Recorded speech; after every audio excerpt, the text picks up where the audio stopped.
এ যুবক শুনে নাও, শোনো, দিলের কান্ডা লাগা শোনো গো। এই উহুদ প্রান্তরে যা, উহুদের যুদ্ধে যার জন্য গো নবীর সাহাবীরা পাগল হয়ে দাঁড়াইলেন, তার মধ্যে একজন হানজালা, যে যুদ্ধে শাহাদাতের পেয়ালা অনেক সাহাবী করেছিলেন, যে যুদ্ধে শহীদ হয়েছিলেন উহুদের যুদ্ধে। মুসলমান শুনে নাও, রাসূলের চাচা আমিরে হামজা, যাকে ক্ষতবিক্ষত করা হয়েছিল রে মুসলমান, রাসূল পাক সাল্লাল্লাহু আলাইহি ওয়াসাল্লাম লাশগুলো যখন সামনে আনলেন, দেখলেন মুসলমান আমির হামজার ঠোঁট দুটি কাটা, নাকটা কাটা, ঠোঁট কাটা, জিহ্বা কাটা, কানগুলো কাটা। নবীজি মুসলমান তার গর্দান কাটা। পৃথিবীর মধ্যে ক্ষতবিক্ষত যেদিন আমার নবী ইতিহাসের পাতায় সবচেয়ে বেশি কষ্ট পেয়েছে, যেদিন আমির হামজা দুনিয়া থেকে বিদায় নিয়ে গেছে, আমার নবী যে চোখের পানি ছেড়ে কেঁদেছিল, রব্বি কারীম, রব্বি কারীম, এই পৃথিবীর মধ্যে তুমি আমার চাচারে নিয়ে গেলা। ওই কাফের বেঈমানরা তার বুকটা ফাড়িয়া কলিজাটা পর্যন্ত বাইর করে ফেলেছিল। আমির হামজার ওই দেহখানা দেখিয়া রাসূল পাক সাল্লাল্লাহু আলাইহি ওয়াসাল্লাম কান্না ধরে রাখতে পারে নাই। ও আমার ভাইরা, আমার আমির হামজার জানাজা একটা হয় নাই, দুটি হয় নাই, 70 বার জানাজা হয়েছিল। ওদের প্রান্তরে যারা মারা গিয়েছিলেন, শাহাদাতের পেয়ালা পান করেছিলেন, একজন করে শহীদের লাশ।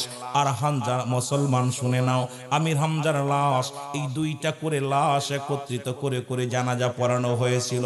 মুসলমান আমার নবীজি 70টা বার জানাজা আদায় করেছিলেন, আর 70 বারই আমিরে হামজার দেহখানা সামনে রেখে দিয়েছিলেন। কারণ ওই ঠোঁট দুটি কাটা, মুসলমান কলিজাটা ছিঁড়াও, এই বুকটা ফাড়িয়া যার কলিজাটা টানতে ছিঁড়ে ফেলেছে, শুধু একটা অপরাধ, নবীর পক্ষে থাকার জন্য, কোরআনের পক্ষে থাকার জন্য কান দুটি কেটে নিয়ে গেছে, চোখ দুটি উপরে নিয়ে গেছে।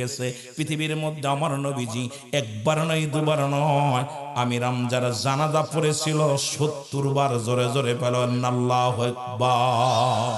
প্রতিটা শহীদের সঙ্গে রাসূল পাক সাল্লাল্লাহু আলাইহি ওয়াসাল্লাম আমির হামজার দেহখানা রাখছে, আর সহ্য করতে পারে না চাচার দেহখানা দেখে। শুধু অপরাধ কি? আর নবীকে ভালোবাসার পিছনে একটা কারণ হলো, যখন আবু জেহেল যখন রাসূলকে কষ্ট দিছিল, তখন আমির হামজার কাছে আসলো। আমির হামজার নবীজি বসে আছে এক জায়গা, তখন আমির হামজার কাছে নালিশ দিতেছে এক ইহুদি, ভাই আমির হামজা, তোমার বাতিজারে আবু জেহেল খুব কটূক্ত ভাষায় গালি করছে, অনেক লোক নিন্দা বলছে, তার বাবা নাই, মা নাই, এতিম নবীরে খুব গালি দিছে। আমির হামজা তরবারি একখানা নিয়ে চলে গেছে আবু জেহেলের বাড়ি, যায় দে আবু জেহেল বসে আছে। আবু জেহেল, আবু জেহেল, তুমি কি আমার রাসূলকে কষ্ট দিছো, গালি দিছো? বলে, তোমার বাতিজার কাস্টে চাচারে বাস্তেরে কষ্ট দিছি, বাস্তে কই থেকে কই কালেমা পড়ে, লা ইলাহা, নাই কোনো ইলা ইল্লাল্লাহু একাল্লা সারা মুহাম্মাদুর রাসূলুল্লাহ, যার আব্বা নাই, মা নাই, ই আবার কেমনে নবী হয়? এতিম মানুষ এই পৃথিবীর মধ্যে আবার কেমনে নবী হয়? আর কোথা থেকে কোন কালেমা, কোথা থেকে কোন আল্লাহর সৃষ্টিকর্তা বলতেছে, যাকে জীবনে দেখি নাই, যার সঙ্গে কথা বলি নাই, যারে কোনোদিন দেখা যায় না, তারে মানতে হবে। তোমার ভাতিজা যা বলা শুরু করছে। আমির হামজা দিন বলেছিল, যদি তোমাদের কষ্ট হয় তাহলে আমি আমার বাতিজার কালেমা পড়ে নিলাম, আজ থেকে আমার রাসূলের পক্ষে চলে গেলাম। জোরে বলেন না সুবহানাল্লাহ। ওদিন রাসূল পাক সাল্লাল্লাহু আলাইহি ওয়াসাল্লামের পক্ষে আমির হামজা এসেছিল জোরালো কণ্ঠে আওয়াজ দিয়ে, যে আমি আর তোমার পক্ষে নাই, যেহেতু তুমি আমার বাতিজাকে গালি দিছো। আর আমার বাতিজা বলতেছে এক আল্লাহ, আল্লাহকে পার মাধ্যম আমার নবী, আমার ভাতিজা, সুতরাং আমি আমার মুহাম্মাদের পক্ষে চলে গেলাম। আরো জোরে, আরো জোরে। আমার ভাইরা, আমার বন্ধুরা, আমার যে কথাগুলো বলি শোনেন। এই উহুদের যুদ্ধে যার জন্য হযরত হানজালা আওয়াজ দিয়ে বলে, ইয়া রাসূলুল্লাহ, ইয়া হাবিবাল্লাহ, আমিও যাব যুদ্ধের ময়দানে। উনি গেলেন, মুসলমান নবীজি বারণ করলেন, শুনলেন না। একটা গুজব আসলো, গুজব দিল যে নবীজি শাহাদাতের পেয়ালা পান করেছে। এই খবর শুনিয়া তরবারি নিয়ে চলে গেলেন, যাইয়া হযরতে হানজালা জীবন দিয়া দিছে। জোরে বলেন না মারহাবা। বিবি ডাক দিয়ে বলে, স্বামী রে, ওই যে এখন আগে বা আগের কথা পিছে, পিছের কথা আগে, শুধু বোঝানোর জন্য একটু বলি ভাই, শোনেন গো। রাহমাতুল লিল আলামিনের কেমন ভালোবেসেছিল, ইসলামকে কেমন ভালোবেসেছিল, কালেমার মালা কেমনে গলায় পড়েছিল। হযরত হানজালা রাদিয়াল্লাহু তাআলা উনি যখন বাইর হয়ে গেলেন, বিবি ডাক দেখায় স্বামীরে, এই মাত্র দুজনের মিলন হলো, বাসর হলো, আপনি যুদ্ধে যান না জানি শাহাদাতের পেয়ালা পান করেন, আপনার উপরে তো গোসল ফরজ হয়ে গেছে, আপনি এখন কেমনে যাবেন? বলে আরে বিবি শুনে রাখো, যদি নবী যদি না থাকে দুনিয়ার মধ্যে, তুমি কিসের কথা বলো, কিসের ফরজ গোসল, আমাকে আর ডিস্টার্ব করো না, আমি রওনা দিলাম। উনি যুদ্ধের ময়দানে চলে গেলেন, যে শাহাদাতের পেয়ালা পান করলেন, 70 জন লাশ, 70 জন শাহাদাতের পেয়ালা পান করলেন। নবীজির কাছে লাশগুলা না হলো, 69 জনের লাশ পাওয়া গেল, হানজালার লাশখানা পাওয়া গেল না। আমার বাবারা আমার, 69টা লাশ রাসূলের সামনে যখন হাজির হয়ে গেল, নবীজি বসে আছেন, এমন সময় জনক এক মহিলা আসলেন, পর্দা করে বোরকাটে মুসলমান কাপড় টেনে মাথায় ঘন্টা দিয়ে নবীর কদমে এসে সালাম দিলেন, আসসালামু আলাইকুম ইয়া রাসূলুল্লাহ ইয়া হাবিবাল্লাহ। নবী বলেন সাহাবীরা রে কে আসছে? তখন পরিচয় দিলেন, দেওয়ার পর বলে কি বলতে চায়? বলে ইয়া রাসূলুল্লাহ ইয়া হাবিবাল্লাহ, আমার স্বামীও এসেছিল যুদ্ধের ময়দানে। ইয়া রাসূলুল্লাহ ইয়া হাবিবাল্লাহ, বলে তুমি কে গো? বলে হুজুর আমি হানজালার বিবি। বলে তোর তো আমি তো হানজালার রেখে এসেছি, তাকে বাসর করার জন্য, তোমার সঙ্গে হানিমুন করার জন্য রেখে আসছি বাড়িতে।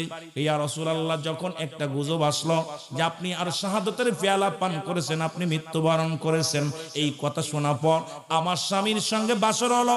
ওনাকে আমি পিছন থেকে অনেকবার ঠেকাইলাম, কারণ ওনার উপরে ফরজ গোসল ছিল। ইয়া রাসূলুল্লাহ ইয়া হাবিবাল্লাহ, উনি এরপরও উনি চলে আসেন। আমি বললাম স্বামীরে, আমি পাশের কূপ থেকে এক বালতি পানি এনে দিই, একটু পানি এনে দিই, আপনি গোসল করেন, আপনাকে আমি গোসল করাই দিই, তারপর আপনি যুদ্ধের ময়দানে যান। আপনাকে এত ভালোবাসে, এই সময়টুক সে দেরি করে না, পাগলের মতো ছুটে যুদ্ধের ময়দানে আসছে। শুনেছি আমার স্বামী উনাকি শাহাদাতের পেয়ালা পান করেছে, জোরে বলেন মারহাবা। আল্লাহর নবী গো, আমার স্বামী উনাকে ইন্তেকাল করেছে। রাসূলুল্লাহ গুনে দেখে লাশ কয়টা? জোরে বলেন কয়টা? 69টা হানজালার লাশ ওর মধ্যে নাই। সাহাবীদেরকে বলেন তোমরা লাশ কতটি আনছো? বলে হুজুর আমরা তো 70 জনের লাশ আনলাম। আরেকটা লাশ গেল কোথায়? আরেকটা বডি শহীদের লাশ গেল কোথায়? সাহাবীরা খুঁজতে লাগলেন। রাসূলুল্লাহ চারিদিকে তাকাইলেন, উপর দিকে তাকায়া দেখে রে মুসলমান শুনে নাও, সাত আসমানের দরজাগুলো খোলা। হানজালারে ওই সাত আসমান খুলিয়া মুসলমান শুনে নাও, জান্নাতি পানি দিয়া, কাউসারের পানি দিয়া মুসলমান হানজালারে গোসল করায়া। ও যুবক শোনো শোনো, অসংখ্য 70,000 ফেরেশতারা কাতারবন্দি হইয়া ফেরেশতাদের ইমামতিতে ফেরেশতারা সবাই হানজালার জন্য জানাজা পড়ে দোয়া করছে, জোরে বলেন না মারহাবা। রাসূলুল্লাহ উপরের দিকে তাকায় একটা মিষ্টি হাসি দিলেন। সুতরাং মুসলমান বাবারা আমার, রাসূলুল্লাহ উপরের দিকে তাকায় একটা মিষ্টি হাসি দিলেন। সাহাবীরা বলে ইয়া রাসূলুল্লাহ, আপনি নিজেও তো আপনার মাথা ফাটিয়ে ফেলেছেন, কাফেররা আপনাকে মারছে। ইয়া রাসূলুল্লাহ, এরপরে এত দুঃখের পরে 70 জন সাহাবীদের এই লাশ দেখিয়ে আপনি চোখের পানি ধরে রাখতে পারেন নাই, আপনি তো চোখের পানি ছেড়ে কাঁদেন। নবী গো হঠাৎ হাসলেন কেন? নবীজি বলেন সাহাবীরা রে, আমি আমার হানজালার লাশ খুঁজতেছিলাম, আমি আকাশের দিকে তাকায়া দেখি রে 7 তলা জমিনের দরজাগুলো খোলা, এই খুলে অসংখ্য 70,000 ফেরেশতারা আমার হানজালারে গোসল করায়া ওরে জানাজার নামাজের ইমামতি করে। ফেরেশতারা 70,000 ফেরেশতারা দাঁড়ায়া দাঁড়ায়া হানজালার জানাজা পড়ে, জোরে বলেন মারহাবা। কারণ শহীদের কোন জানাজা গোসল করানো হতো না। যারা যুদ্ধের ময়দানে শহীদ হয়ে যেতেন বিনা গোসলে তাদের দাফন দেয়া হতো, কিন্তু হানজালাতের উপরে ফরজ গোসল ছিল, রব্বে কারিম ফেরেশতা দিয়া গোসল করালেন। এবার মুসলমান শুনে নাও, এবার হানজালার বিবি নবীদের রাগ বলে ইয়া রাসূলুল্লাহ, আপনার কাছে আমি একটু গোপনীয় কথা বলবো, এত মানুষের ভিতর বলতে পারবো না। নবী বললেন আমাকে ওই পাথরটার উপরে বসতে দাও। রাসূলুল্লাহ পাথরের উপরে বসলেন। যেহেতু নবীজিও নিজে মুসলমান আহত, নবীজির রক্ত ঝরতেছে মাথা দিয়ে। হানজালার বিবি বলে ইয়া রাসূলুল্লাহ, আপনার সঙ্গে আমি একাকার কিছু কথা বলতে চাই। বললেন বিবির সুযোগ, সাহাবীরা সুযোগ দাও। সুযোগ দেয়া হলো, পর্দাটা নিয়ে দেয়া হলো। ও মুসলমান রাসূলের সামনে যায়, বলে ইয়া রাসূলুল্লাহ ইয়া হাবিবাল্লাহ, এই বৃত্তান্ত আমার স্বামীর জানা, আপনার আমার স্বামীর জানাজা পড়ানোর আগে তার উপরে ফরজ গোসল গোসল আছে। ইয়া রাসূলুল্লাহ, ইয়া হাবিবাল্লাহ, মুসলমান শুনে নেন, সুতরাং আমার স্বামীর ফরজ গোসলটা করাতে হবে সবার। তো এদের মধ্যে 69 জনের গোসল করার না, কিন্তু আমার স্বামীর গোসল করাতে হবে, গোসল তার উপরে ফরজ। আমার নবীজি মিষ্টি একটা হাসি দিয়ে বলে, হানজালার বিবিরে তুমি তাকায়া দেখো, তোমার স্বামীর মাথা দিয়ে এখনো পানি গড়ায়া পড়তেছে। জোরে জোরে বলেন না মারহাবা। রাসূল পাক সাল্লাল্লাহু আলাইহি সাল্লাম বিবিকে বললেন, বিবি রে, হানজালার বিবি শোনো, আল্লাহর রাস্তায় যারা শহীদ হয়ে যায়, আল্লাহকে যারা ভালোবাসে, রব্বে কারীমের গোলামি যারা করে, তাদেরকে রব্বে কারীম কত ভালোবাসে দেখো। বিবি বলে, ইয়া রাসূলুল্লাহ, ইয়া হাবিবাল্লাহ, এই বৃত্তান্ত গোপনে বলতেছিলেন। আর নবী যখন তালাশ করতেছিলেন হামজালা জানাজা শেষ করার পর ফেরেশতারা আইনা ওই 70 জনের মাঝখানে আমির হামজার পাশে লাশটা থুয়ে গেছে। সুবহানাল্লাহ বলেন না? আর একটু জোরে বলেন, আর একটু জোরে বলেন।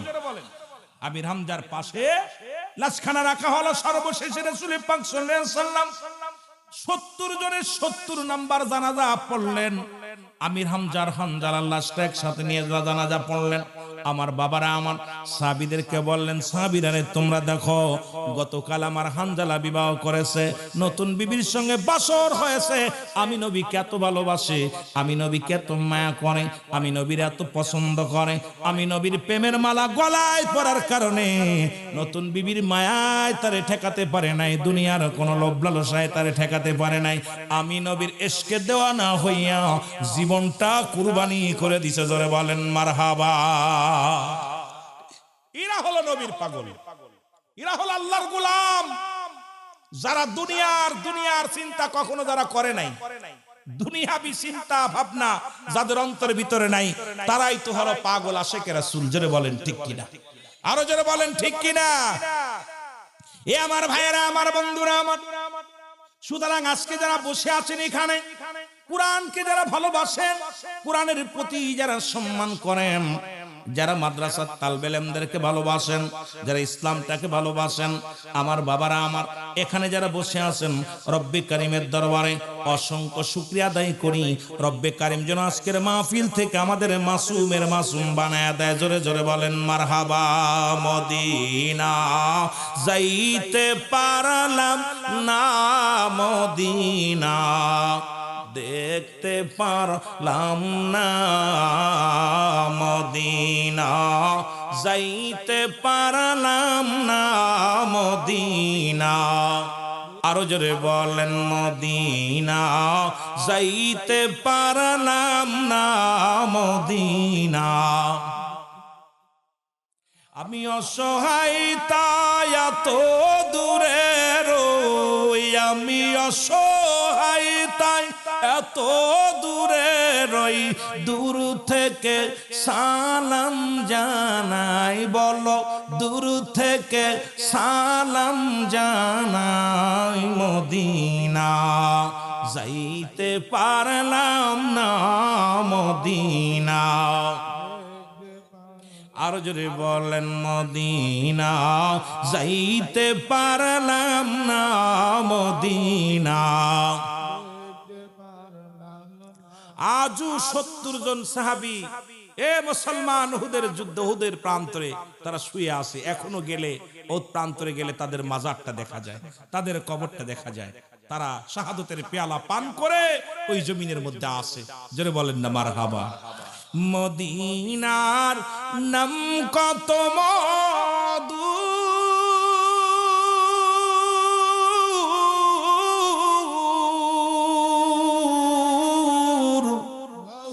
মদিনা আর যে কত দূর,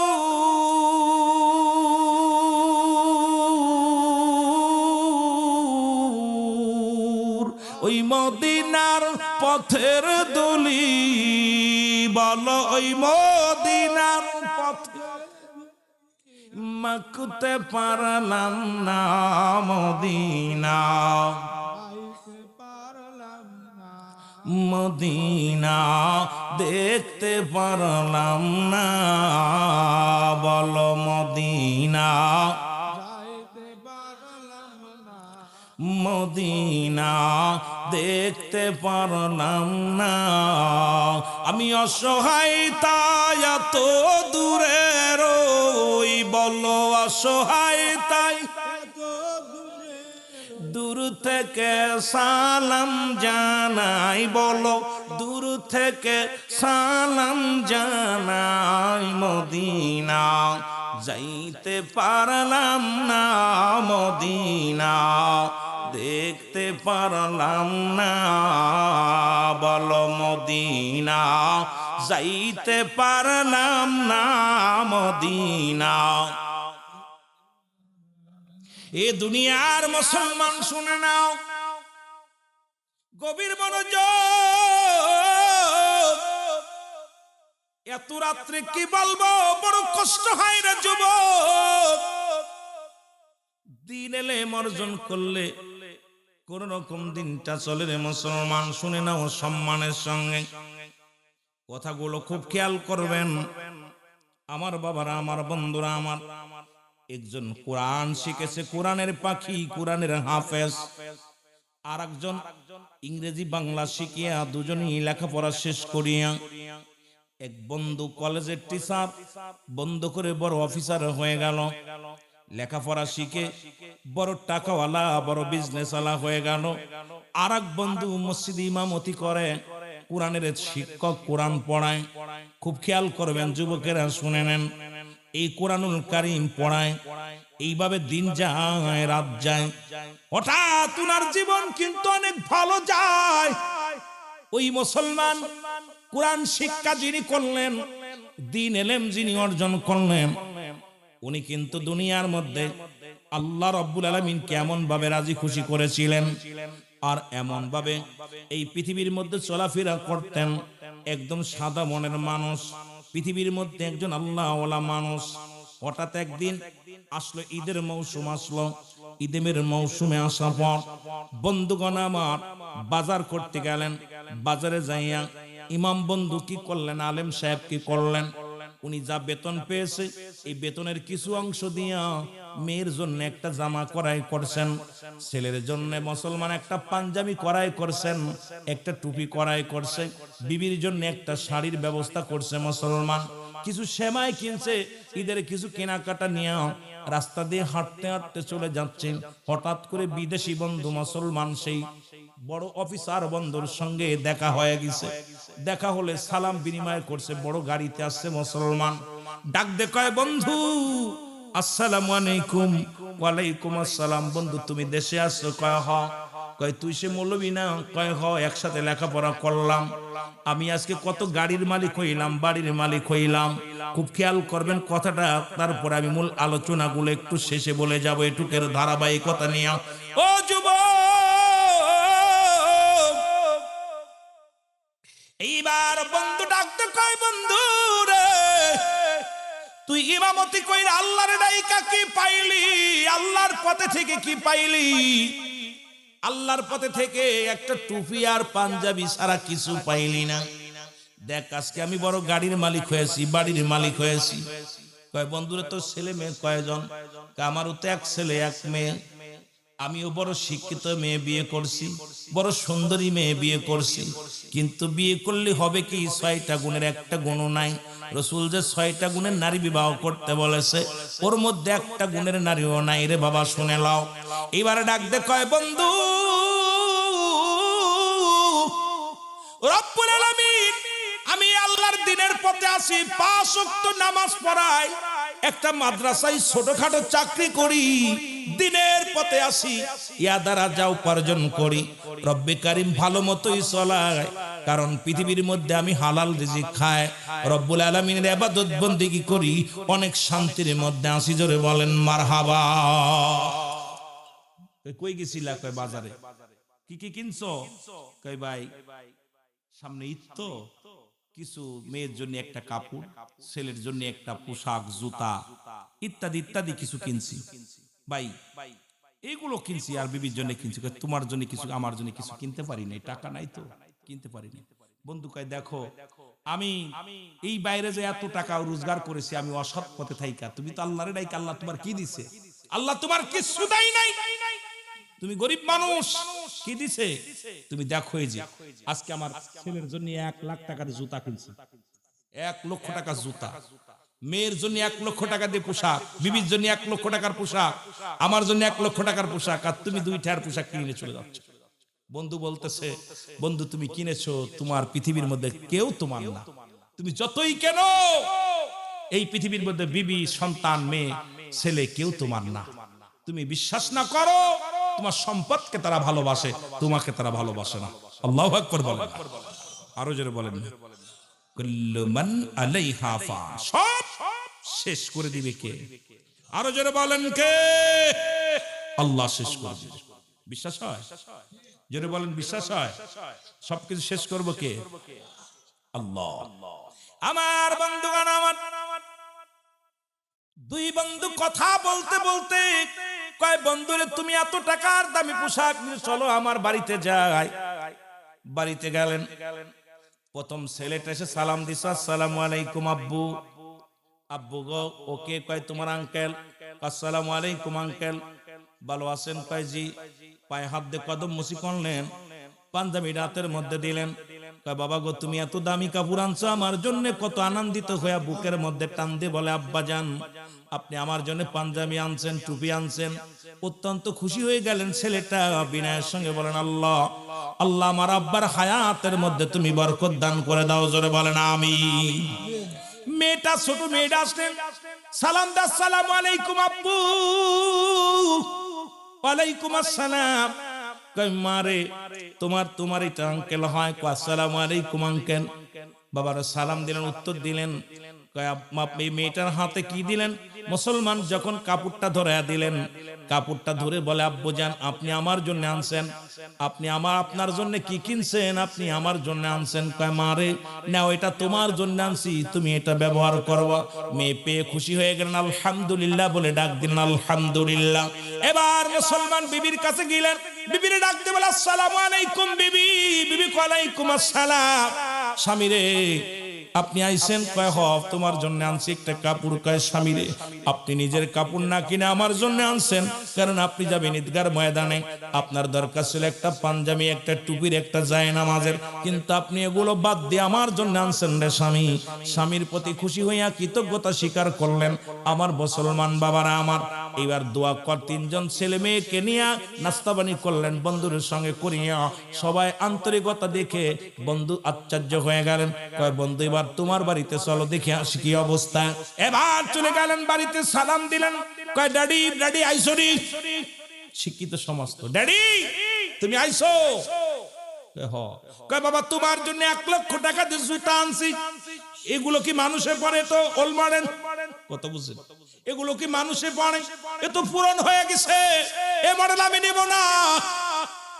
কয় বাবা রে তোর জন্য 1 লক্ষ টাকার পোশাক আনছি। কয় এটা চলবো না, পাশের বাড়ির অমুক পরে, এটা আমি পরবো না। এমন একটা পোশাক দিবা যেটা কেউ এখনো পরে নাই, সেগুলো নেওয়া লাগবে।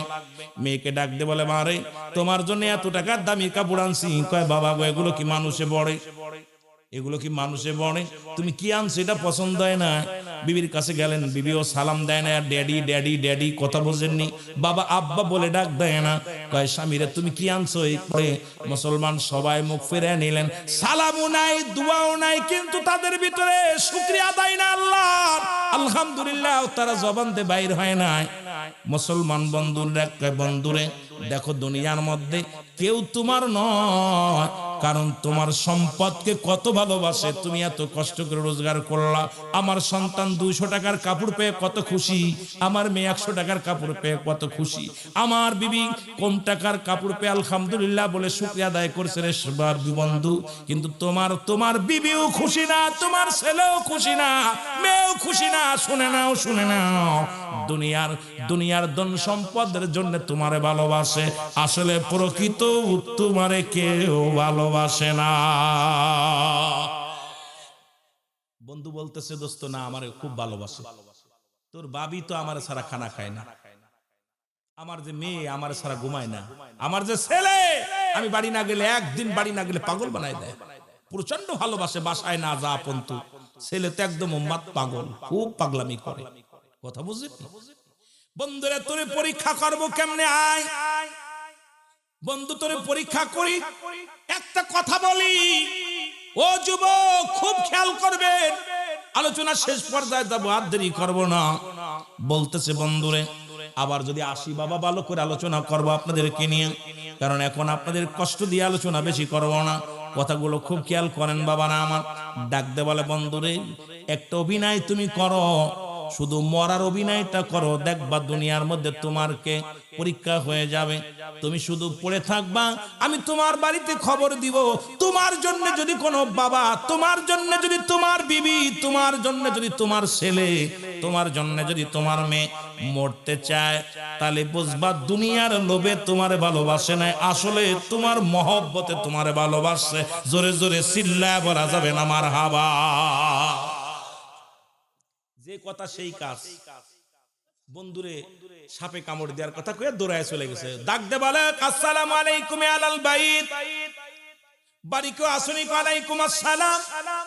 ভাবি সাপ সর্বনাশ, বন্ধুরে নিয়ে ঘুরতে গেছিলাম, সাপে কামড় দিয়া শেষ করে দিছে, তারা দুনিয়া থেকে বিদায় করে দিছে, তাড়াতাড়ি চলেন। মানুষ আসলো, মানুষ আসিয়া এইবার হুজার বাড়িতে গেছে, যা বলে, বন্ধু শোনো, হুজা সাপ আমার বন্ধুরে সাপে কামড় দেয় নাই, আমার বন্ধুরে শুধু পরীক্ষা করার জন্য, ছেলে মেয়ে যে তার না, বিবি তার জন্য নয়, ছেলে তার জন্য নয়, মেয়ে তার জন্য নয়, এটা প্রমাণ করানোর জন্য এই দুনিয়ার সম্পদকে ভালোবাসে, তার বাবার এসে কেউ ভালোবাসে নাই, এটা প্রমাণ করার জন্য আমি বলছি ওরে সাপে কামড় দিছে, তুমি যে বলবা এই সাপের বিষটা যে তুলে নিবে সে মারা যাবে, আর এই রোগীটা বেঁচে যাবে। দেখো দে ওর ছেলেরা ওর জন্য মরতে চায় কিনা, বিবি ওর জন্য মরতে চায় কিনা, পরীক্ষা হয়ে যাক। বন্ধু মরার অভিনয় করে পড়ে আসে রে বন্ধু। বন্ধু যখন মরার অভিনয় করে পড়ে আসে, এবার হাতাশিন করে বাড়িতে নিয়ে আসলেন, কবিরাজকে নিয়ে আসলেন। কবিরাজকে বলে, কবিরাজ সাপ কি ডাকলেন? কয় সর্বনাশ, এমন সাপে কামড় দিছে, পৃথিবীর কোন হুজা, পৃথিবীর কোন কবিরাজ এই রক্ত টেনে বার, এই কবির এই রোগী বাঁচাবে যে সাপে কামড় দিছে, পৃথিবীর কোন হুজা নাই তারে বাঁচানো, এমন কোন বদ্ধ নাই, এমন কোন মুসলমান ডাক্তার নাই। একটা মাত্র উপায় আছে, সেই উপায়টা হলো এই লোকটার পা থেকে বিষ টেনে উঠায় নিবে, সেই ব্যক্তি মারা যাবে, এই ব্যক্তি বেঁচে যাবে। যদি এমন কোন ব্যক্তি থাকেন, তাহলে এই রক্তটা আপনি বিষটা চুষে নিলে সে মারা যাবে, বাকি উনি বেঁচে যাবে, যদি কেউ থাকে একটু দয়া করে। এবার বন্ধু ডাক দেখা, ভাবি সাপ, ও ভাবি সাপ, কি বলবো? কয় কি বলো? কয় বন্ধুর তো রক্ত যদি কোনো ব্যক্তি সাপের বিষটা চুষে নেয়, টানতে নেয়, তাহলে সে মারা যাবে। এখন আর ওই আমার বন্ধু বেঁচে যাবে, আপনার তো আপনার একটা ছেলে একটা মেয়ে, প্রতিবন্ধী মেয়ে, ছেলেটা আছে, আপনি আছেন, এখন কি করা যায়? কয় কি করা যায়? আপনার বন্ধুরে বাঁচানোর ব্যবস্থা করেন, কারণ তাড়াতাড়ি ব্যবস্থা করেন, যে কোনো উপায় বের করেন। ডাক দিছে ছেলেটাকে, ছেলেরে, বাবারে তোমার আব্বা যান গতকালকেও 1 লক্ষ টাকা দিয়ে জুতা আনছে, কাপড় আনছে, অনেক দামি দামি পোশাক আনছে রে বাবা। তোমার বাবা তোমার এত ভালোবাসে, মায়া করে, ভালোবাসে, তুমি তোমার বাবার বিষটা তুলে নাও, তুমি তোমার বাবার বিষটা তুলে নাও, তোমার বাবা বেঁচে যাক আর তুমি মারা যাও। ডাক দে বলে, মুসলমান শুনে নাও, আমার বাবারা আমার ডাক দে বলে, কি বলে? চাচা আপনি পাগল হইছেননি? আপনি কি পাগল হইছেননি? কারণ হলো ওই আমার এখন ভবিষ্যৎ আছে, কেবল মাত্র এসএসসি পাস করলাম, লেখাপড়া করব, প্রয়োজন হলে মানুষের বাড়ি বাড়ি ভিক্ষা করে লেখাপড়া করব, ভবিষ্যৎ আছে, মরতে চাই না। ডাক দিছে মেয়েটাকে, মেরে, ও মুসলমান শোনো, ডাক দিছে মেরে, তুমি প্রতিবন্ধী মা, তুমি আসো, তোমার বাবার বিষটা তুলে নাও, তোমার বাবা বেঁচে যাক, তুমি মারা যাও। মেয়ে বলে, চাচা আপনি পাগল হইছেননি? প্রয়োজন হলে আমি মানুষের দাঁড়ে দাঁড়ে ভিক্ষা করে খাবো, তুমি মরতে রাজি না।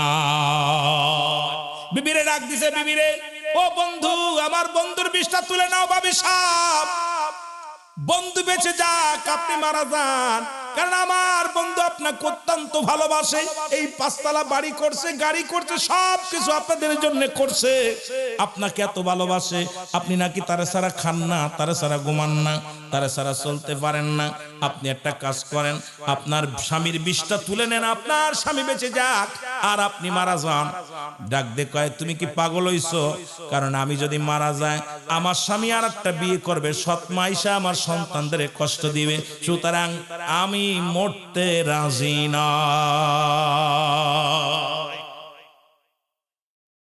মেয়েও রাজি না, ছেলেও রাজি না, বিবু রাজি না।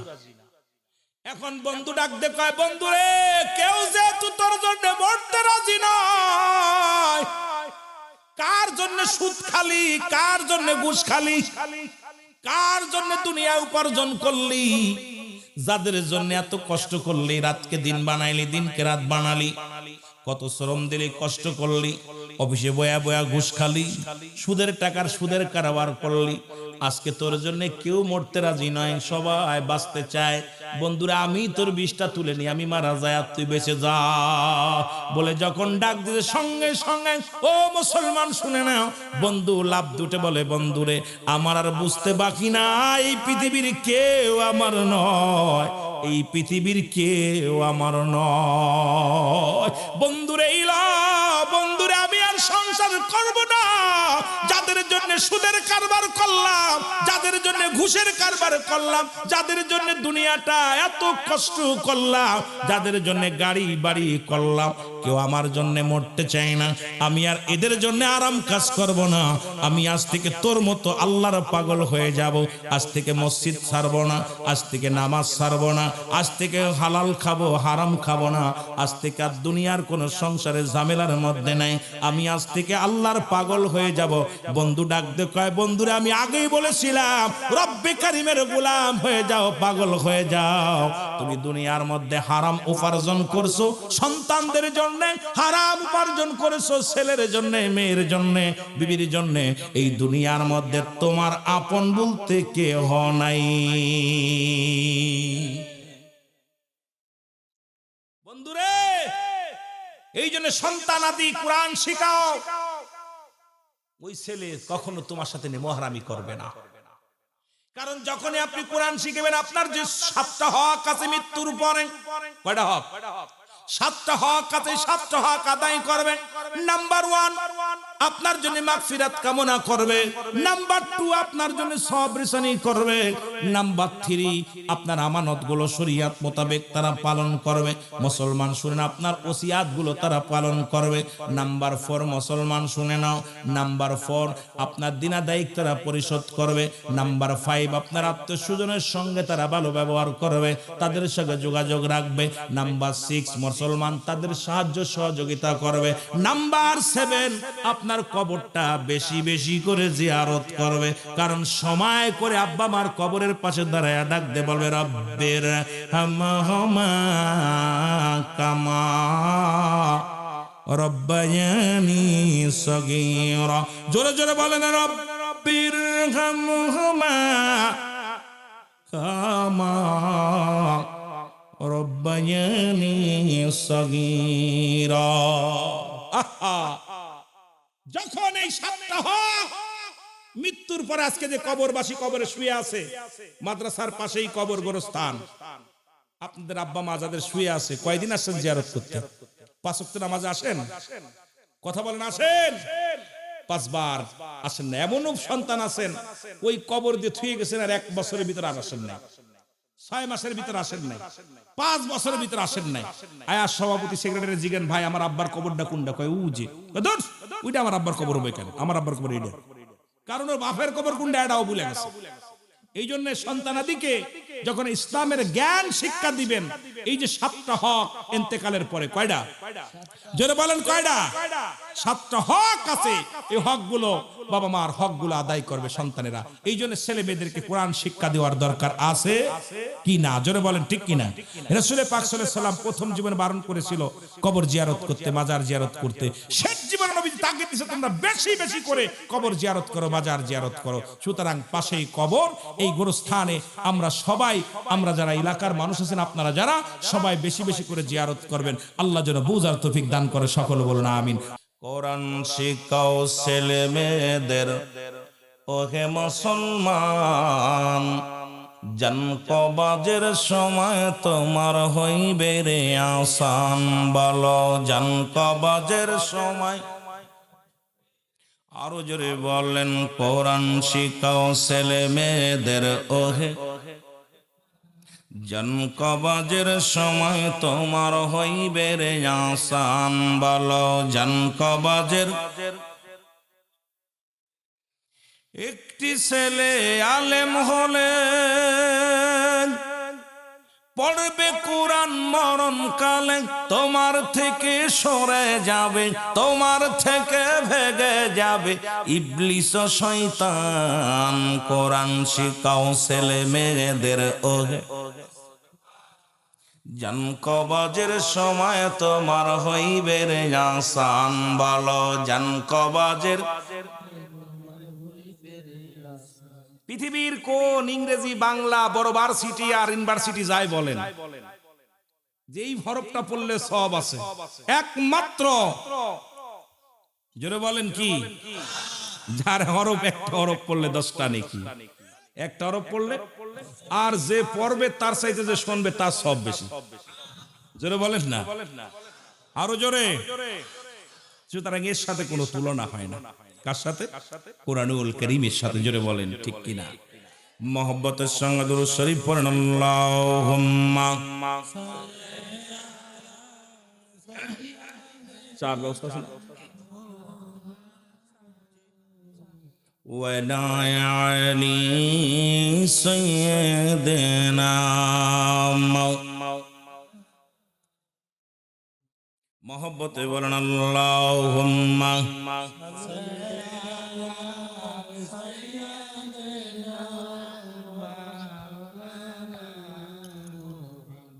ওয়ালা আলী সাইয়্যিদিনা। এ ভাইরা আমার, বন্ধুরা আমার, রব্বুল আলামিন রিয়াজুল জান্নাহ বেহেশতের বাগান কোরআনের মাহফিলে বসার মতো আসার মতো সুযোগ দান করলো।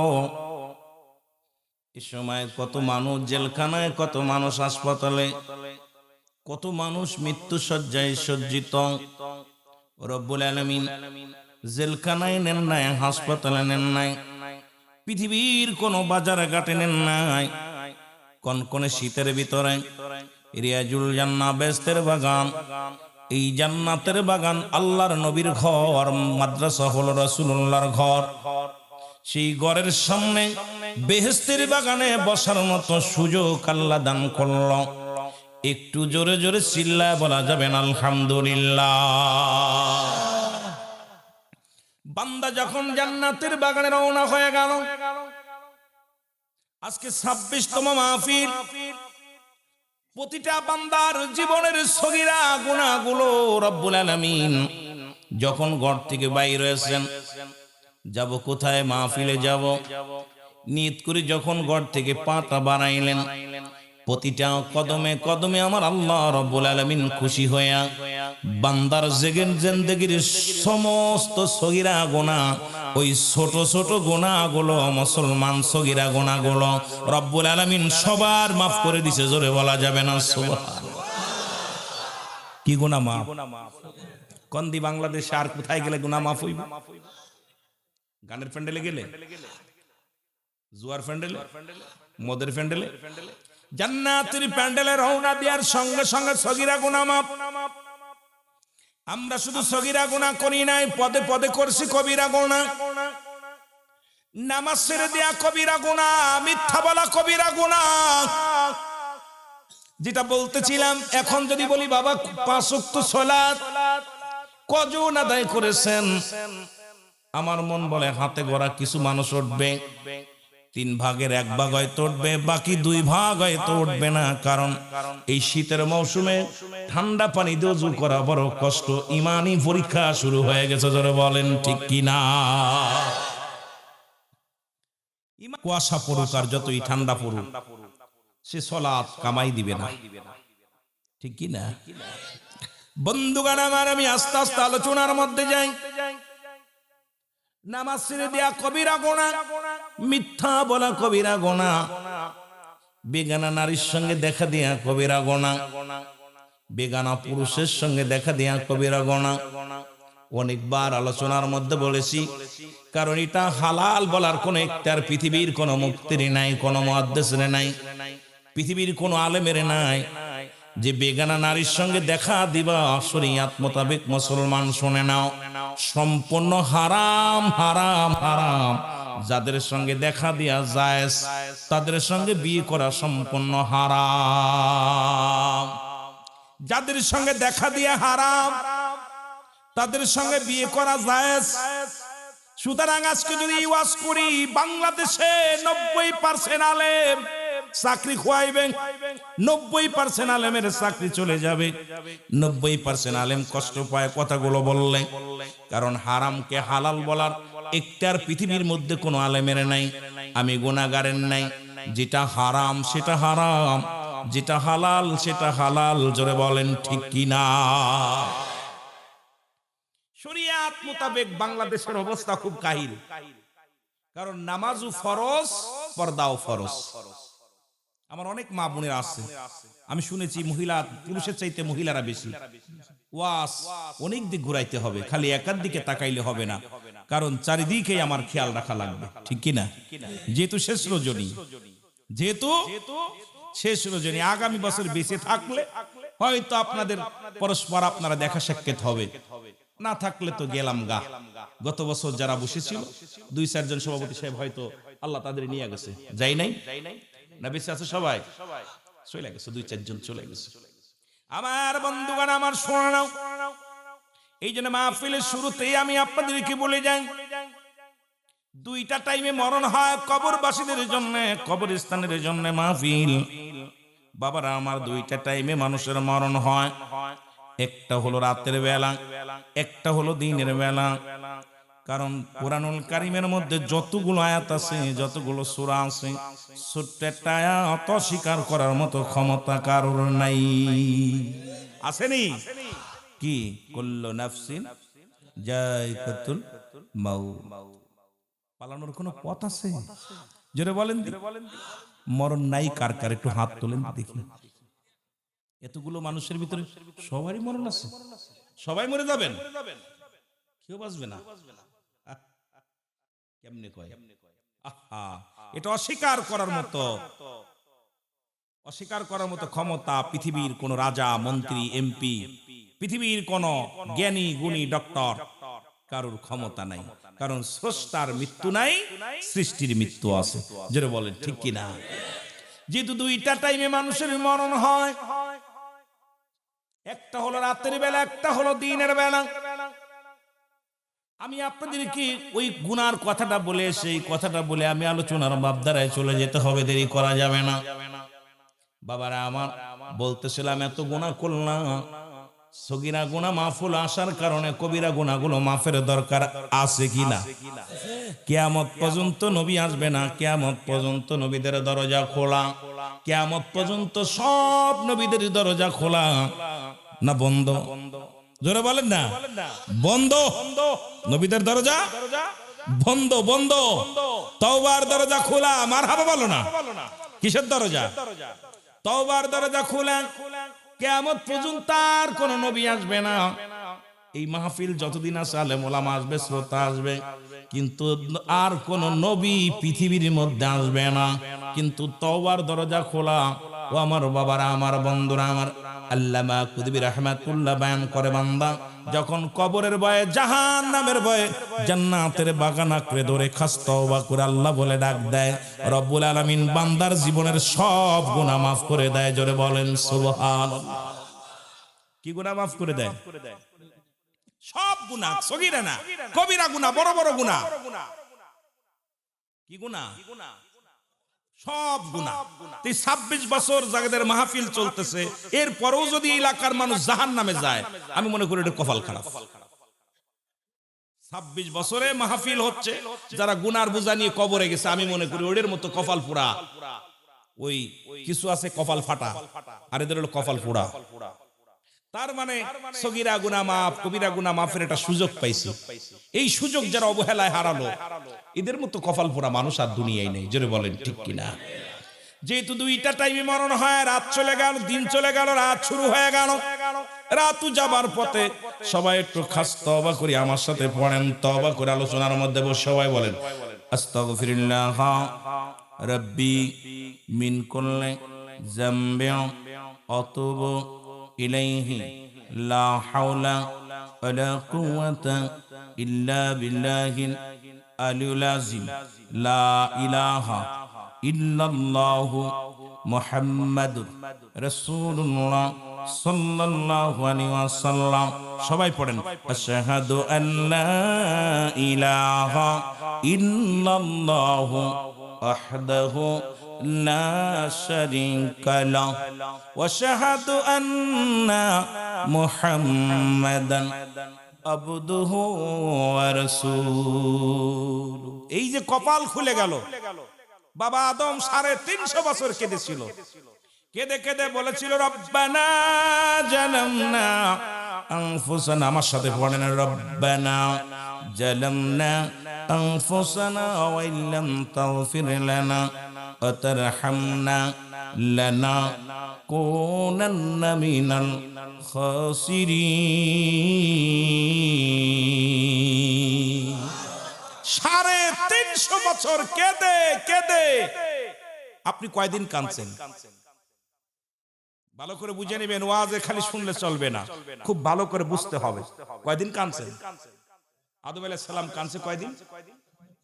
3.5 ঘন্টা কাঁদছেন, 3.5 মিনিট তাও কাঁদেন না, একটা মিনিট চোখে পানি আসে না। 350 বছর কেঁদে কেঁদে বলে রব্বানা জালামনা, আমার আল্লাহ আমি জালিমদের অন্তর্ভুক্ত হয়ে গেছি, আমারে তুমি ক্ষমা করে দাও।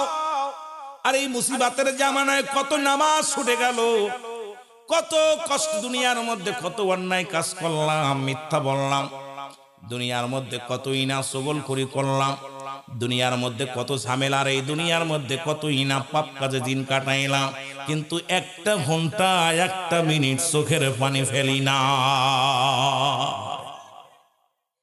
বাবা উঠাউঠি করবেন না, অল্প সময়, বেশি সময় আপনাদের বিরক্ত করবেন না, ছেড়ে দিব। কারণ আমি বুঝতেছি আপনাদের কষ্ট হচ্ছে, কারণ যত রাত, কারণ যতই আপনি ভালো খাবার দেন আর কাজ হবে না।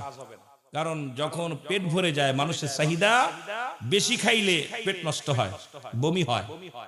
রাত 12টা বেজে গেছে, এরপরে আপনি যতই আপনি খাবার দিবেন কাজ হবে না, কারণ আপনাদের চাহিদা, যদিও কষ্ট করে বসে আছেন, হয়তো আপনি চিন্তা করে বলেন সামনে থেকে যাব না, বেশি খাইলেই পেট নষ্ট হবে, বমি হবে। কি কন ঠিক কি না? অতিমাত্রা কোনো কিছু ভালো না, অতিমাত্রা কোনো কিছুই ভালো না। সেই জন্য আমি আপনাদের দিকে খেয়াল করে আলোচনা করব, বেশি দেরি করব না, অল্প সময় কথা বলবো, জোরে বলেন মারহাবা। এ আমার ভাইয়েরা, আমার বন্ধুরা, আমার আজকে কুরআনুল কারীম রব্বুল আলামিন এই দুনিয়ার মধ্যে পাঠাইলেন গোটা জাতির জন্য, গোটা মহল্লার জন্য, গোটা পৃথিবীর জন্য, আসমান জমিনের জন্য, যার মধ্যে কোনো ভুল নাই, যার জবরের ভুল নাই, জেরের ভুল নাই, নুক্তার ভুল নাই। রব্বুল আলামিন বলেন, আমার সাথে পড়েন যালিকাল কিতাবু লা রাইবা ফীহি। কোন সন্দেহ আছে? আরো জোরে বলেন সন্দেহ আছে? যার যার বিশ্বাসে হাত তোলেন না একটু। সন্দেহ আছে? যার যার সন্দেহ আছে তারা হাত তোলেন। সন্দেহ আছে? সন্দেহ নাই। কোরআনের মধ্যে কুরআনুল কারীম বলে, আমার ভিতরে কোন জের, কোন জবর, কোন নুক্তা, কোন কিছুর মধ্যে ভুল নাই। কিন্তু বর্তমান নাস্তিকেরা, বর্তমান সমাজের মধ্যে এই কোরআনটা গবেষণা করে তারা বলছে কোরআনের মধ্যে ভুল আছে, কোরআনুল কারীমের মধ্যে অনেক জায়গা ভুল আছে। এখন কোরআন বলে সবাই বলে গোটা জাতির জন্য আছে। আমি বলি না না, কোরআন আছে কাদের জন্য? আল্লাহ বলেন হুদাল লিল মুত্তাকিন, এই প্রাপ্ত বান্দাদের জন্য কোরআন আসছে, আপনার আমার জন্য আসে নাই। কারণ এই জন্য হেদায়েত প্রাপ্ত বান্দা যারা, কোরআনের প্রতি শ্রদ্ধাশীল তারা, কোরআনের প্রতি মায়া তাদের বেশি, দয়া তাদের বেশি, এই কোরআনের প্রতি তাদের মহব্বত বেশি। জোরে বলেন ঠিক কিনা? আর হেদায়েত প্রাপ্ত বান্দা যারা হয় নাই, কোরআনের প্রতি তাদের অবজ্ঞ থেকেই যাবে। জোরে বলেন ঠিক কিনা? এই কোরআনুল কারীম যেটা বলতেছিলাম, কোরআন আমার বাবারা, আমার বন্ধুরা, খুব দ্রুত খেয়াল করবেন, বেশি লম্বা নয়। কুরআনুল কারীম একটা ছাত্র, জমিনের মধ্যে হেফজখানা এতিমখানার এক ছাত্র, উনি তেলাওয়াত করতেছে বসে বসে, গভীর মনোযোগ, রাত্রিবেলা। আজকে যেমন আপনারা দান করলেন, মনে রাখবেন কথাগুলো। এই হেফজখানা এতিমখানার ছাত্র গভীর রাত্রে কোরআন তেলাওয়াত করতেছেন। বনের মধ্যে যাইয়া সবাই তেলাওয়াত করতেছে, আর বনের মধ্যে যাইয়া একটা এতিম বাবা হারা, মা হারা ওই সন্তান কুরআনুল কারীম বুকের মধ্যে ধরে চোখের পানিগুলো দরদর করে ছেড়ে দিছে, দরদর করে ছেড়ে দিছে। আওয়াজ দিয়ে বললেন, রব্বুকারী, রব্বিকারী, এই দুনিয়ার মধ্যে আমার মা নাই, আমার বাবা নাই, আমি বুঝি কোরআন শিখতে পারবো না। আজকে এতিমখানা মাদ্রাসা দেখার পরে মনের ভিতরে বড় শান্তি লাগে। যাদের আব্বা নাই, তাদের মা নাই, কোরআন শিকার জন্য পূর্ব দেলোয়ার জমিনে সুন্দর মনোরম পরিবেশ, সেখানে আমার বাবারা শুনে নাও, একটু দিলের কান্ডা লাগায় শোনো।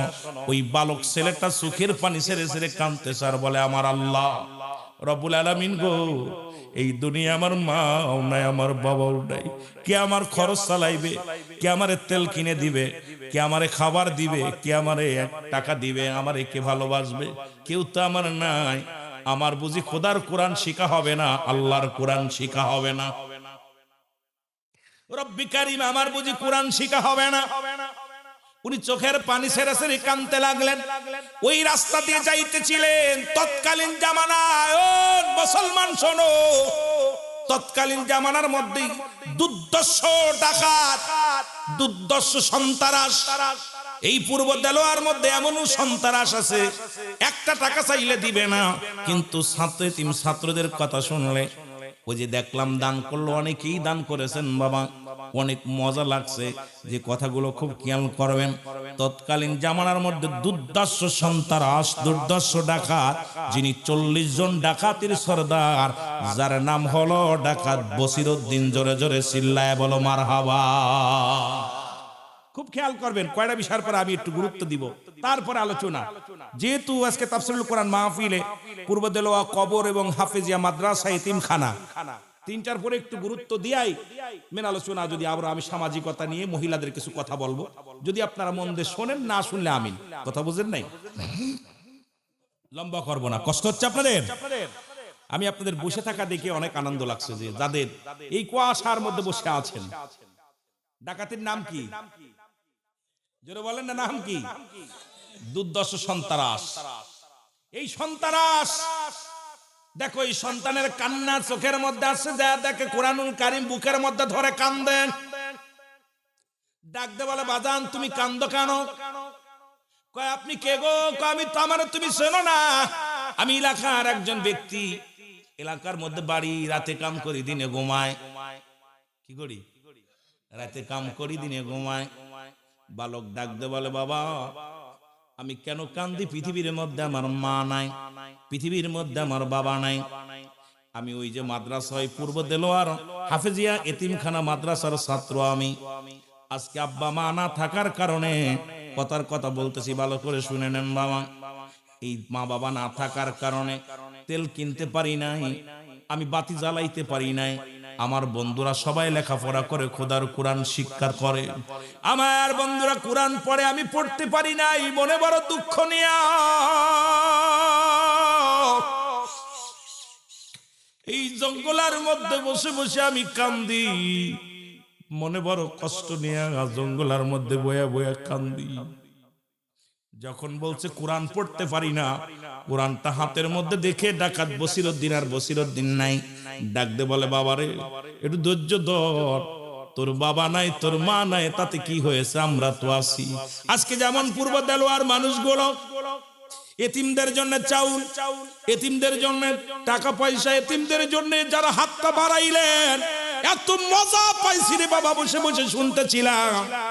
আর চিন্তা করলাম, এমন মানুষ 10টা টাকা মানুষকে চা খাইতে পারে না, কিন্তু এতিমখানার কথা বলার সঙ্গে সঙ্গে 1000, 2000, 5000, 100, 500 সবাই পাগলের মতো ছুঁড়ে মারছে জান্নাতের বাগানে। জোরে জোরে বলেন মারহাবা।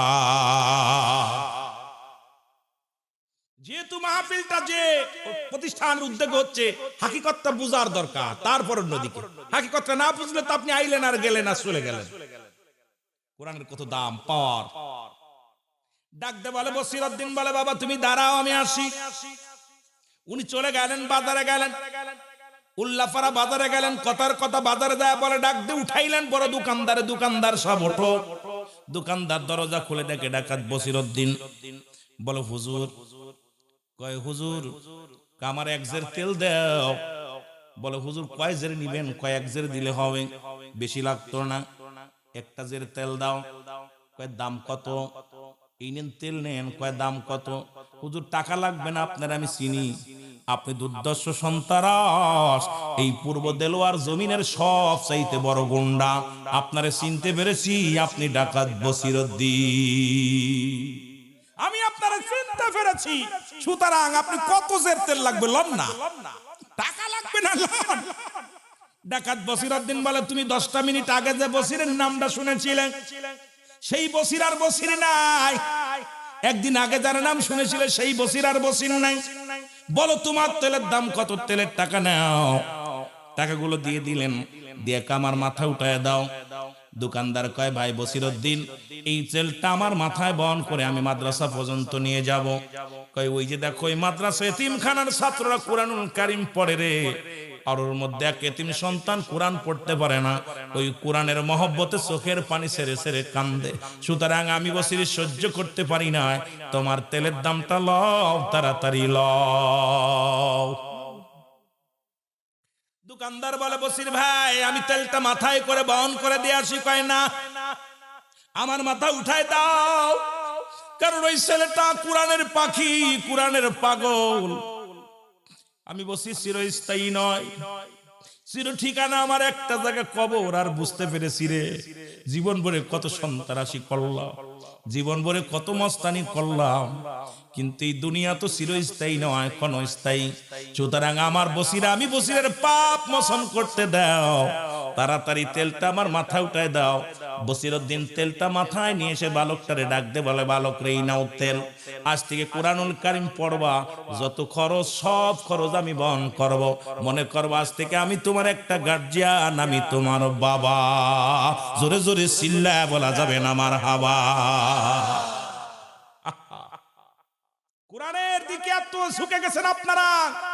কোনের বিশ্ববিদ্যালয়ের কোনে কি কোন বিদ্যালয়, পৃথিবীর সব বিশ্ববিদ্যালয় পড়েন, কিন্তু কোরআনুল কারীম যদি ভিতরে না থাকে, ইলম যদি, ইসলামের জ্ঞান যদি না থাকে, ইলমে হুজুরি, ইলমে হুসুলি এগুলো যদি না থাকে, শরিয়াত, তরিকত, হাকিকত, মারিফাত সব বিদ্যা বরবাদ। যেটা বলেন ঠিক কিনা? আগে শিখতে হবে, মানুষের মতো মানুষ হতে হবে। পৃথিবীর মধ্যে আপনারা বিশ্বাস করবেন না, ঢাকা শহরে যাবেন, 100টা বৃদ্ধাশ্রম করবেন, একটা হাফেজের বাবারে পাবেন না, একটা আলেমের বাবারে পাবেন না। খোদার কসম আমি অনেক দিক বৃদ্ধাশ্রমে গিয়েছি, আমার নজর অনেক এমএ পাস বড় বড় অফিসারের বাবারে মারে দেখছি বৃদ্ধাশ্রমে, বড় বড় চাকরি করে রিটায়ার্ড হয়ে গেছে, এখন বৃদ্ধাশ্রমে বয়া বয়া খায় আর ঘুমায়। কথা বুঝলেন নি? আল্লাহর কসম একটা হাফেজি কোরআন, এই কোরআনের ছাত্রদের হয়তো মনে করেন আপনাদের বেতন আছে 50,000 60,000, আমার উস্তাদদের বেতন হয়তো 12,000 15,000 20,000 টাকা দেন, কিন্তু তাদের বাবা মা বৃদ্ধাশ্রমে যাবে না। যাবে না কেন? তাদের ভিতরে কি আছে? জেনে বলেন কি আছে? কোরআন। রাগ করেন? বিশ্বাস যদি না হয় জ্ঞানী গুণী মানুষ যারা আছে তাদের জিজ্ঞেবেন যে বৃদ্ধাশ্রমে যাবেন। কিছুদিন আগে একজন বৃদ্ধ মারা গেলেন কুমিল্লার, উনি ব্যাংকের বড় কর্মকর্তা ছিল, ওনার বেতনই ছিল 86,000 টাকা। মরে যাওয়ার পর শেষ জীবন শেষ কাটিয়েছে বৃদ্ধাশ্রমে। 2 ছেলে, এক ছেলে আমেরিকা আর এক ছেলে দেশের মধ্যে বড় অফিসার। 3 দিন রয়েছে, লাশটা খবর দিছে মাটিতে দাও, আমরা যাবো না। কথা বুঝিনি? বাবা মার কাছে আপনারা দেখছেন, অনেকেই ফেসবুকে দেখছেন, বারবার বলছে যে তোমার বাবারে নিয়ে, বাবা যাওয়ার সময় মরার সময় বলে গেছে যে আমার সন্তানেরা আমার ডাক দিবা, আমার লাশটা যেন শেষ দাফনটা আমার সন্তানেরা করে। 3 দিন পর্যন্ত লাশটা রেখে দিছে, কিন্তু তার বাপ সন্তানেরা আসে নাই। পরে বাধ্য হয়ে এতিমখানার ছেলের আপনার শিক্ষকরা, এই কমিটির যারা ছিল, ওরা সবাই মিলে কি করলো, আমার বাবারা বৃদ্ধাশ্রমের বাবারা সবাই একটা কবরে গোরস্থানে শোয়াই দিলে সবাই কাপড়ের কাপড় কিনে চিরবিদায় করে সন্তানের আসে না। এটা নিয়ে অনেক লেখালেখি হয়েছে যে বৃদ্ধ শেষ জীবনটা কাটাইলো বৃদ্ধাশ্রমে, সন্তানের হাতের মাটি চাইলো, এটাও কপালে জোটে না। ঠিক না? ঠিক না? এগুলো দেখবেন আপনারা, ফেসবুক খালি ওই নায়ক নায়িকা দেখবেন না, মোবাইল যখন চালাবেন তখন দেখবেন অনেক কিছু, অনেক ভালো ভালো জিনিসও এগুলো আমার অনেক ভাইয়েরা দিয়ে দেয়। এগুলো দেখলে অনেক জ্ঞান বাড়ে, অনেক জ্ঞান বাড়ে। আমার ভাইয়েরা, আমার বন্ধুরা, আমার ডাকাত বসিরউদ্দিন ডাকতে বলে, বাবা এই নাও তেল নাও, আমি তোমার গার্জিয়ান, আজ থেকে তোমার অভিভাবক। উনি কুরআনুল কারীম পড়ে, কুরআনুল কারীম চোখের পানি ছেড়ে ছেড়ে পড়ে আর বলে, আল্লাহ যিনি আমার সাহায্য করলো, যিনি আমার কোরআন পড়ার জন্য সুযোগ করে দিল, যিনি আমার অন্ধকার রাত্রে বাতি জ্বালায়া কোরআন পড়ার সুযোগ করে দিল, আল্লাহ কোরআন যেমন তামাম পৃথিবী কালো করেছে, তুমি তারে জগৎ বিখ্যাত একজন আল্লাহর ওলি বানায়া দিও। জোরে বলেন না। চিন্তা করছেন, বালকের মুখ দিয়ে বাইর হয়ে গেছে এতিমের, আল্লাহ আমার যিনি আলো দিল, আলোর মুখ দেখালো, তাকে তুমি জগৎ বিখ্যাত একজন আল্লাহর ওলি বানাই দিও। দোয়া এমনি করতে পারতো, কিন্তু করে ফেলছে ওটা বুইলা, ছোট মানুষ তো। আর রব্বে কারীম এতিমের দোয়া সঙ্গে সঙ্গে কবুল করে ফেলছে। সুবহানাল্লাহ বলেন না। রব্বুল আলামিন কবুল করে ফেলেছেন। ডাকাত বসিরউদ্দিন ফিরে যা, দেখো 40 জন সদস্য সবাই অপেক্ষা করে আছে। বলে, বসির রে তুমি কি পাগল হইছো? আজকে মোটাং করে একটা মাল কামাতি যাব, দেরি হয়ে গেল। ডাকাত বসির বলে, বন্ধুরা রে তোমরা যাও, আমি ডাকাত বসিরউদ্দিন জীবনে আর কোনোদিন কারোর মাল হরণ করব না, কাউকে কষ্ট দিব না। আমি ডাকাত বসিরউদ্দিন যদি না খেয়ে মরে যায়, ভিক্ষা করে যদি খায়, সাহায্য চেয়ে খায়, তবু দুনিয়ার মধ্যে আমি আর অন্যায় কাজে লিপ্ত হব না। লোকজনে বলে, বসির রে তুমি কেন এ করো? তুমি আমাদের সর্দার, তুমি আমাদের নেতা, তুমি কেন এ কথা বলো? বলে, আমি এই জন্য বলছি, আমার ভিতরে একটা অমানুষ ছিল, অমানুষতা ছিল, পশু ছিল। একটা মাদ্রাসার ছাত্রকে দেখে, এক এতিম শিশুকে দেখে আমি পরিবর্তন হয়ে গেছি, আমার ভিতরে মানবতা এসে গেছে। জোরে বলেন সুবহান। আর একটু জোরে বলেন না।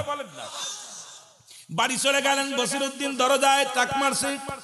বিবি বলে, স্বামী রে, ও স্বামী আপনি আজকে এত সকালে চলে আসলেন? বলে, বিবি রে খোদার কসম আমি তোমার স্বামী হইয়া বলতেছি রে বিবি, সারা জীবন তুমি আমাকে বারণ করেছো, অন্যায় পথে উপার্জন করতে বারণ করেছিলে, অন্যায় ভাবে মানুষের জানমাল হরণ করতে বারণ করেছিলে, আমি তোমার কোনো কথা রাখি নাই, কষ্ট দিছি রে বিবি। আজকে আমি চক্ষু খুলে গেছে, আজকে আমার জ্ঞান খুলছে, আমি আর জীবনে কোনোদিন ডাকাতি করব না। উনি কি করলেন? দুজন মিলে দোয়া করলেন। সকালবেলা তৎকালীন জামানার মধ্যে মুসলমান শুনে নাও, শুনে নাও, কুতুবউদ্দিন বখতিয়ার দরবারে চলে গেলেন। কুতুবউদ্দিন বখতিয়ার কাকির দরবারে, তৎকালীন জামানায় বিখ্যাত আলেম, যিনি আলেমদের উস্তাদ, কুতুবউদ্দিন বখতিয়ার কাকির দরবারে যে উনি বায়াত গ্রহণ করলেন। হুজুর উনাকে দিলেন, বাবা 5 ওয়াক্ত সালাত আদায় করবা, কোন সত্য কথা বলবা, মিথ্যা বলবা না, হারাম বক্ষণ করবা না, ইবাদত বন্দেগী করবা। এমন ভাবে আল্লাহর পাগল হয়ে গেল। একদিন, দুদিন, 1 বছর, 2 বছর, 5 বছর যাইতে না যাইতে তখন ইলহামের মাধ্যমে এমন কাশফ খুলে গেল। তখন তৎকালীন জামানার মধ্যে কুতুবউদ্দিন বখতিয়ার ছাত্র মুসলমান বখতিয়ার কাকির দরবারে যার কারণে রব্বুল আলামিন ওই ছাত্রের দুয়ার খাতিরে জগৎ বিখ্যাত একজন আল্লাহর ওলি বানায়া দিয়েছে, যার নাম হলো ডাকাত বসিরউদ্দিন। জোরে বলেন মারহাবা। আজকে যখন আপনারা দান দিতেছিলেন তখন আমি ভাবতেছিলাম কথাটা, যতীমদের জন্য যখনই আমার ভাই মুজিব বিন আব্বাসী সাহেব ওনার বাবারা উনি যখন চাইতেছিল, উনি কিন্তু কার দানের কোনো ওয়াজি করে নাই, কিন্তু মানুষগুলো কেন যেন মন থেকে, প্রাণ থেকে মানুষগুলো মাদ্রাসার দিকে একদম ঝুঁকে গেল। এটা দেখা পর আমি চিন্তা করতেছিলাম, আল্লাহ তুমি পত্র এলাকায় যে মানুষগুলো আছে প্রত্যেকের তুমি যদি ওলি না বানাও, আউলিয়ার দপ্তরে নামটা লেখায় দিও। সুবহানাল্লাহ বলেন। ওলি হতে চাই না, অভিভাবক হতে চাই না, তবে সব মানুষ আদর্শবান মানুষগুলো বানায়া দিও যারা আজকের এই মাহফিলে দান করছে। জোরে বলেন না মারহাবা। আর একটু জোরে বলেন মারহাবা। তাহলে কোরআনের মাহফিলে, এতিমের মাহফিলে এতিমখানা মাহফিলে দান করলে বিফলে যায় না, আমরা বুঝতে পারলাম। মুসলমান শুনে নাও, সুতরাং তিনটা জিনিস কাজে লাগবে। নাম্বার ওয়ান, এক নাম্বার হলো নেক আমল, দুই নাম্বার হলো সদকায়ে জারিয়া, দান খয়রাত, তিন নাম্বার হলো নেককার সন্তান। যাদের সন্তানগুলো লেখাপড়া করাইলেন তারাও ধন্য হয়ে গেলেন, যারা দান ধ্যান করলেন তারাও ধন্য হয়ে গেলেন, যারা এই সন্তানদের অভিভাবক হিসেবে আজকে দায়িত্ব নিলেন, যারা খাবারের দায়িত্ব নিলেন, দেখাশোনার দায়িত্ব নিলেন, তারাও কিন্তু আজকে সাকসেস হয়ে গেলেন। ধরে বলেন ঠিক কিনা? ওলি তো আল্লাহ বানায়। আল্লাহ কুরআনুল কারীমের মধ্যে আল্লাহ নিজে বলে, আলা সাবধান ইন্না নিচালা ইন্না উদাল্লাহি, আল্লাহর তরফ থেকে যারা ওলি হয়, লা নাই খাউফুন শব্দের অর্থ ভয়, ওয়ালা আজিদ অবস্থান করে হুমদের উপরে জানুন, তাদের কোনো চিন্তা ভাবনা কিছু নাই। আপনি আমি তো বানাই না, মানুষে বানায়। আল্লাহ কখন কার দোয়া কবুল হয়ে যায়। আপনি এখন ওলি কে বানায়, অভিভাবক কে বানায়, মাহবুব বান্দা কে বানায়? জোরে বলেন না, কে বানায়? না মানুষে বানায়। ওই মানুষে যাদের অলি বানাইছে এটা খালি পেট মোটা হয়েছে, কথা বুঝেননি? খালি দুনিয়ার মধ্যে খায় আর মানুষের তাহরণ করে নেয়। আর আল্লাহর মাহবুব বান্দার গুলামি করে আমল করতে করতে যিনি আউলিয়ার দপ্তরে পৌঁছে গেছে, রব্বে কারীম যারা আউলিয়ার কাতারে নামটা লিখে দিছে, এর দুনিয়া আখিরাত কোনো জায়গা ভয় নেই। ঠিক কিনা? ঠিক কিনা? সুতরাং আমার মুসলমান বাবারা, আমার বেজাল আছে কোথায়? ওই মুনাফিক। আল্লাহ কমিনান নাস, মানুষের মধ্যে মাকুল, তারা বলবে আমান্না, তার ঈমান আনছে বিল্লাহি, আল্লাহর প্রতি, অবিলাও আখিরাতের প্রতি বিশ্বাস স্থাপন করছে, ওমা হুম বিমুমিনিন।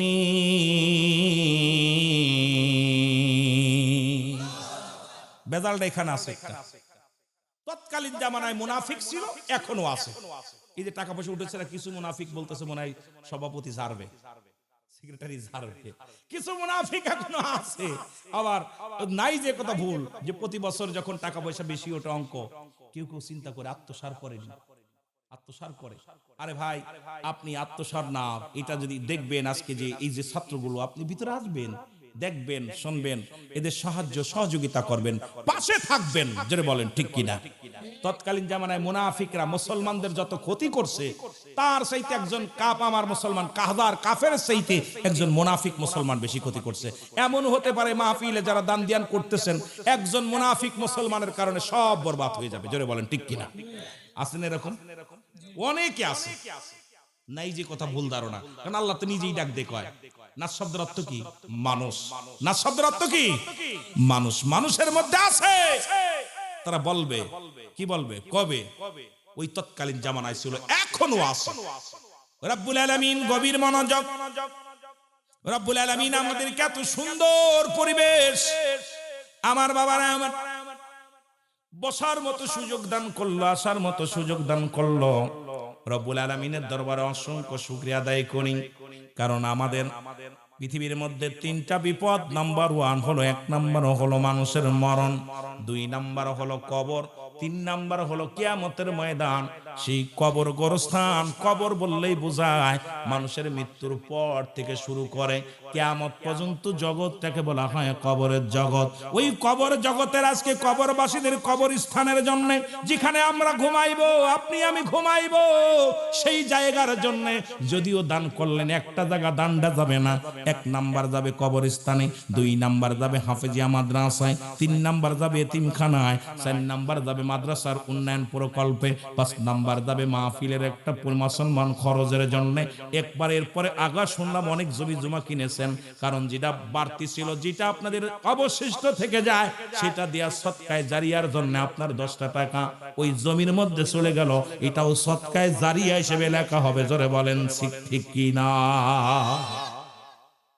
কতগুলো খাত চিন্তা করলাম, অনেকগুলো খাত, অনেক জমি, অল্প জমির পরে পরিসারে আস্তে আস্তে আস্তে আস্তে বিশাল বড় বিন্দু বিন্দু জল, নাকি বিন্দু বিন্দু সাগর, নাকি জল বিন্দু বিন্দু জল যখন পড়তে পড়তে সাগর হয়ে যায়। ঠিক কিনা? ঠিক কিনা? আমার ভাইরা, আমার বন্ধুরা, আমার আজকে যারা যুবকেরা আছেন, রাহমাতুল্লিল আলামিন, ও মুসলমান শুনে নাও, নবীদেরকে, আমার নবী তামাম নবীদের নবী, কামলিওয়ালা নবী, যার কথা নবীজি বললেন হায়াতি খায়রুন লাকুম, আমার হায়াতের জিন্দেগিটা উম্মতের জন্য কল্যাণ স্বরূপ। ওফাতি খায়রুল লাকুম, আমার আল্লাহর নবী ডাক দেখো আমার ওফাতটাও উম্মতের জন্য কল্যাণ স্বরূপ। ওমা মায়াতি খায়রুল লাকুম, নবী কয় আমার উম্মতিনা রে, এই দুনিয়ার মধ্যে আগমনটা আমার উম্মতের জন্য কল্যাণ স্বরূপ, আর দুনিয়া থেকে বিদায়টাও উম্মতের জন্য কল্যাণ স্বরূপ। তদ্রূপ এই মাহফিলটা মুর্দাগানের জন্য কল্যাণ স্বরূপ, জীবিতদের জন্যও কল্যাণ স্বরূপ। জোরে বলেন ঠিক কি না? কথা বলছেন কি? সভাপতি কয় গজলে টান দিতে, আমি তো নিজেই গজল হয়ে গেছি, বড় কষ্টের মধ্যে আছি। মহব্বতের সঙ্গে দুরূদ শরীফ পড়েন আল্লাহুম্মা।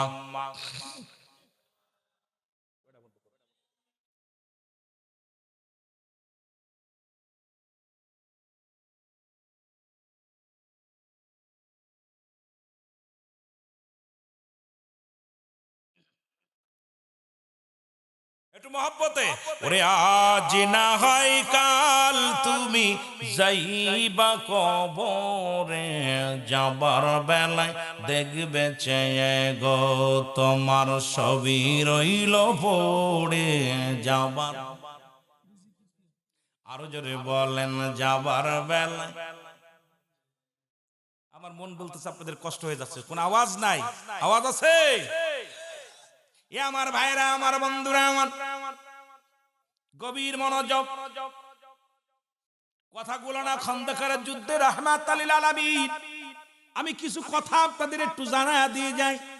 যেমন আপনারা বসে আছেন, রাত হয়ে গেছে গভীর, যে অনেক যতই আগে বলছি, যতই ভালো বলি কাজে লাগবে না, কিছু কথা আমি জানায়া দিয়ে যাই।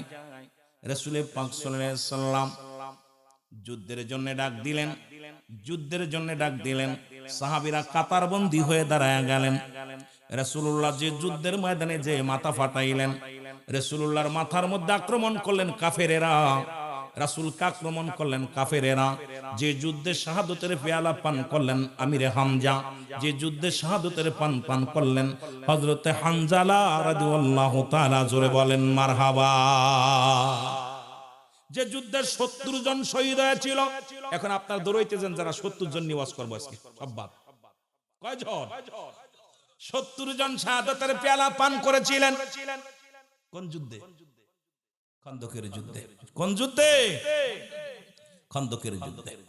রাসূলুল্লাহ বললেন আমার যুবক বাবার একটু যারা আজকে বসে আছেন শোনেন, নবীর প্রেমিকেরা, রাহমাতুল লিল আলামিন ডাকতে বলে আমার সাহাবীরা রে,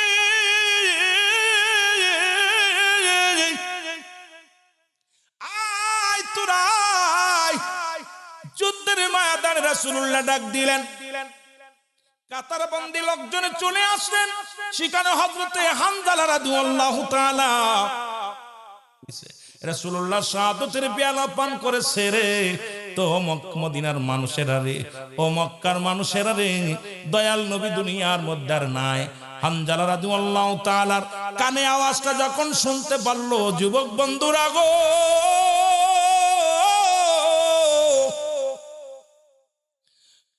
হযরত হানজালা যখন এই আওয়াজটা কানে গেছে রে, একটা লাফতে উঠিয়া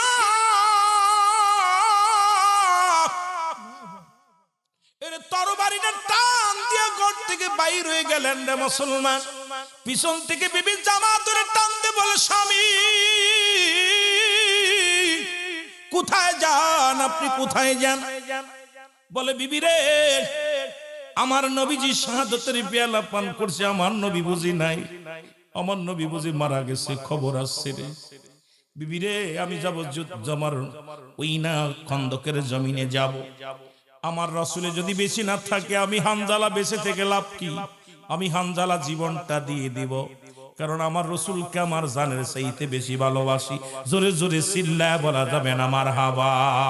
আমার মনে বড় আশা ছিল যাব মদিনায়, বলেন মনে বড় এর সালাম আমি করব গিয়া, সালাম আমি ও নবীজির রওজা। আমার মনে বড় আশা ছিল যাব মদিনায়, বলো মনে বড় আরব সাগর পাড়ি দিব, নাই তো মোদের তরি,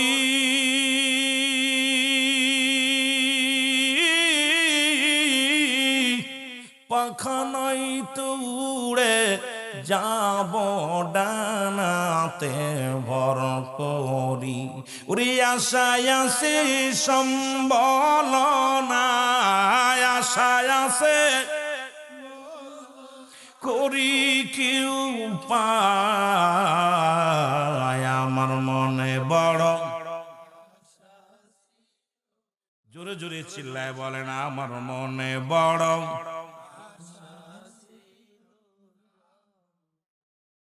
আরো জোরে বলেন মনে বড়। ঠিক আছে,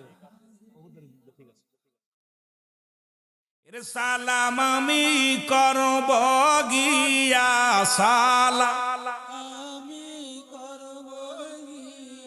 ওর নবীজির রওজায়,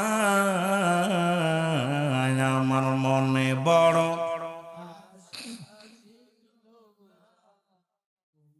এই দুনিয়ার মুসলমান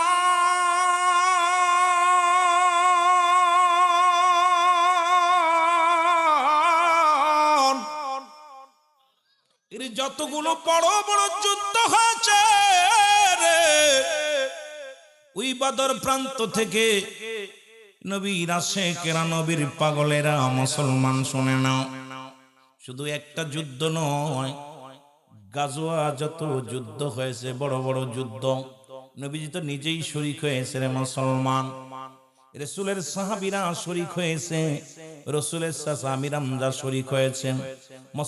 মুসলমানদের প্রথম যুদ্ধ হলো বদর প্রান্তরের যুদ্ধ, যেখানে লোক ছিল মাত্র 313 জন, কাফের ছিল মুসলমান 1000, সেখানে মুসলমানদের জয়লাভ হলো।